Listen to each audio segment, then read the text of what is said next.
அன்பான ஏல விவசாய நண்பர்களுக்கு வணக்கம். இன்றைக்கி என்னுடைய சின்ன தோட்டம், ஒரு ஏக்கர் தோட்டம்தான். அதை ஏன் அறிவுக்கு எட்டின அளவுக்கு நான் எப்படி பராமரிச்சிருக்கேன் அப்படிங்கிறத பற்றி இந்த காணொளி வாயிலாக நான் காமிக்கிறேன். இதில் இருக்கிற குறைகளை எடுத்து சொல்லி இன்னும் சிறப்பாக நான் தோட்டத்தை கொண்டு வர்றதுக்கு உங்களுடைய மேலான கருத்துக்களை நீங்கள் தெரியப்படுத்தலாம். இப்போது வாங்க சுற்றி பார்க்க போகலாம்.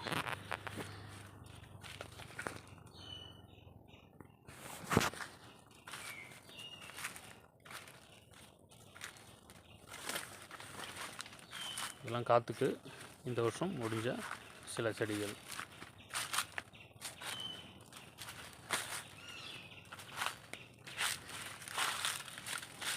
என் காட்டில் ஒரு 5 வகையான ஏல வெரைட்டி இருக்குது. அதில் இதுவும் ஒன்று.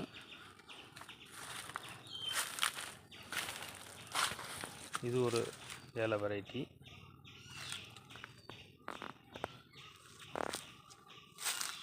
இது புதுசாக கிருஷி விஞ்ஞான் கேந்திராவிலிருந்து நான் வாங்கிட்டு வந்த ஒரு புது வெரைட்டி. பார்த்தீங்கன்னா நல்ல வறட்சியை தாங்கி நிற்கக்கூடிய செடியாக இருக்குது. நோய் பாதிப்பு அவ்வளோவா கிடையாது. இது வழுக்க மைசூரியனம். சரியாக பார்த்திங்கன்னா தெரியும், 200 தட்டைக்கு மேலே இருக்கும். காய்கள் நம்ம எதிர்பார்க்குற அளவுக்கு கிடைக்குமா அப்படின்னு கேட்டிங்கன்னா இந்த பகுதியில் கிடைக்கல. இதெல்லாம் நல்லாண்டி செடி. கால் பிடிச்சிருக்கேன்னு பார்க்காதீங்க. கொஞ்சம் சம்மரில் வேலைப்பாடுகள் கொஞ்சம் குறைவாக போச்சு. அதை பற்றி நான் அடுத்த காணொளியில் சொல்கிறேன். வேனல் காலங்களில் நம்ம எப்படி ஏலை செடி பராமரிக்கணும் அப்படிங்கிறத பற்றியும் நம்ம ஒரு வீடியோ போடுவோம்.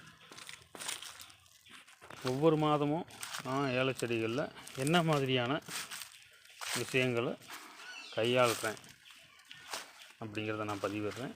அதுபோல் நான் நான் செய்கிற விஷயங்களில் ஏதாவது தவறுகள் இருந்தால் எனது அருமை விவசாய நண்பர்கள் அதை எனக்கு சுட்டி காட்டி நான் இந்த ஏல விவசாயத்தில் நிறைய விஷயங்கள் தெரிஞ்சுக்கிறதுக்கு ஒரு படிப்பினையை தரணும்னு கேட்டுக்கிறேன். இது வழுக்க மைசூர். இது நம்ம நல்லாணி. இதுதான்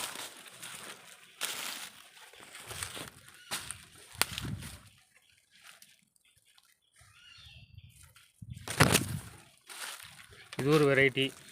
இதுக்கு பேரெல்லாம் கேட்காதீங்க, எனக்கு தெரியல. ஆனால் செடி பார்த்திங்கன்னா ஒரு 100-200 தட்டு இருக்கும். காயும் நல்ல போல் பிடிக்குது. ஆனால் பொடி காயாக இருக்குது.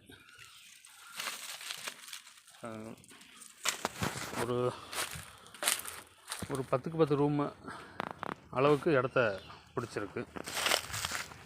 இதெல்லாம் நல்லா நினச்சிருங்க. சரி வாங்க அடுத்த பக்கம். பார்த்திங்கன்னா இது ஒரு வெரைட்டி.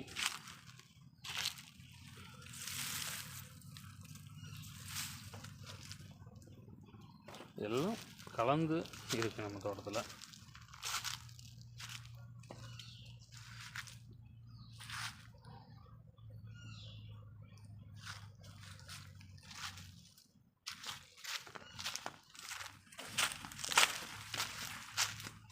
பார்த்திங்கன்னா கொஞ்சம் காற்றடிச்சு முடிஞ்ச செடிகள் இருக்குது. பார்த்துக்கோங்க.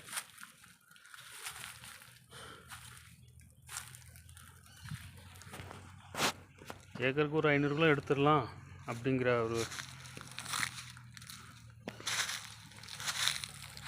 நேரத்தில் இந்த மாதிரி காற்றடிச்சு நமக்கு ஒரு சேதங்களை இயற்கை நமக்கு கொடுக்குது. இதிலிருந்து நான் தெரிஞ்சுக்கிறது, இயற்கை நமக்கு என்ன கொடுக்கணும்னு நினைக்குதோ அதை தான் கொடுக்கும்.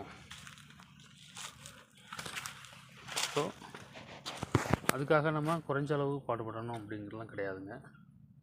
நம்ம கடமையை நிறைய செஞ்சுக்கிட்டே இருக்கணும். இப்போ பார்த்திங்கன்னா இது திருதாளி செடி. ஆனால் என்னமோ இந்த மண்ணுக்கு திருதாளி வரல. அதாவது காய்கள்லாம் பொடி காய்களாக இருக்குது, தட்டைகள்லாம் இருக்குது, அவ்வளோ சேதங்கள் இல்லை. இது ஒரு வெரைட்டிங்க. தூர் இருக்குது, காய் இல்லை.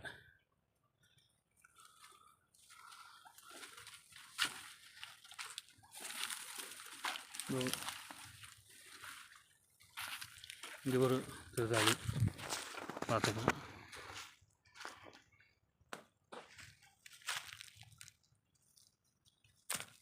நல்ல போல் காய் பிடிக்குது திருதாளி, ஆனால் பொடி காய்களாக இருக்குது. இது ஒரு வெரைட்டி.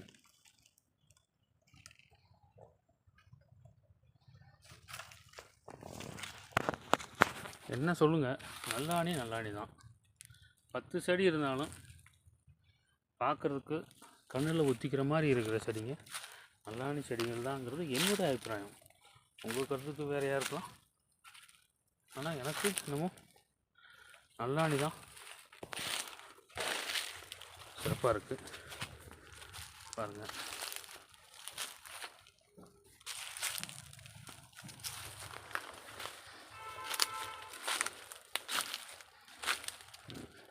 வீடியோ ரொம்ப லென்த்தாக போகுது. ஸோ நண்பர்களே, இது என் தோட்டத்தில் பகுதி தான் காணிக்க முடியுது. ஸோ இது போல் தான் மற்ற பகுதிகள்லையும் இருக்குது. இதெல்லாம் பாருங்கள், இது காற்றடிச்சு டேமேஜான பகுதிங்க.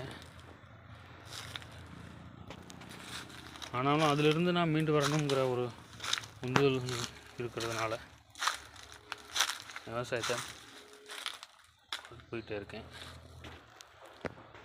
ஆண்டவன் நமக்கு துணை இருப்பான்னு சொல்லி இந்த வீடியோவை இதோட முடிச்சுக்கிறேன். நன்றி, வணக்கம்.